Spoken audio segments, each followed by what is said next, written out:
Iga engeri gye bakolamu mango banana smoothie, engeri gye bakolamu omuyembe n'amenvu smoothie in a professional. Abasinga mbadde temumanyi no smoothie bagikola bwe bati.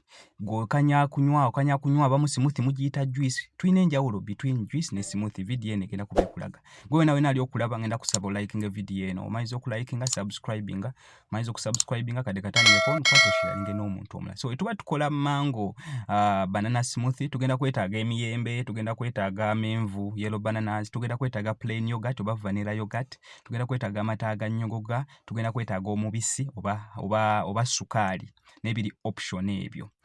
Mentions naye amata gano ofuuka that amata osooka n'ogafumba n'ogaleka ne gawola then n'ogassa mu fridge. Then tugenda kukwata tuseemu emiyembe gyaffe mu blender. Advise n'ogula gano agayembe aganene agataliimu bugoogwa. So kwata osse emiyembe egyo mu blender. Omaliza kwata oteekemu amenvu go.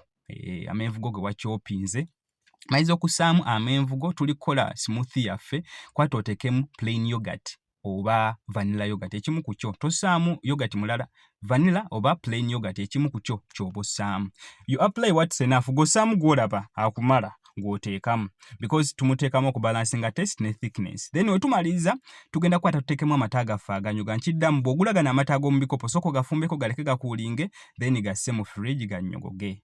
Because smoothie eno ewooma ennyogoga. Then osobola ne wano okusaamu ice cubes n'oziblendingiramu wano. Then bw'omaliriza super kitchen spoon to look at the time to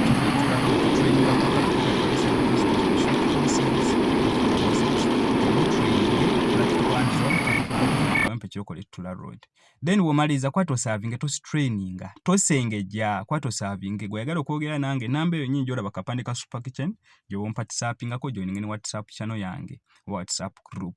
So kwato serving smooth oyino gi serving ange ennyogoga kyova olaba amenvu sooso gateekako mu fridge ne gannyogogera ddala n'emiyembe n'ogisa mu fridge ne binyogogera ddala, then olyoka obikola ki oyi blending ne weba bikutte ice n'olyoka oyi blendinga because smooth ewooma ekola ki ewooma ennyogoga. Nze Chef Josh Omusiisisiisi.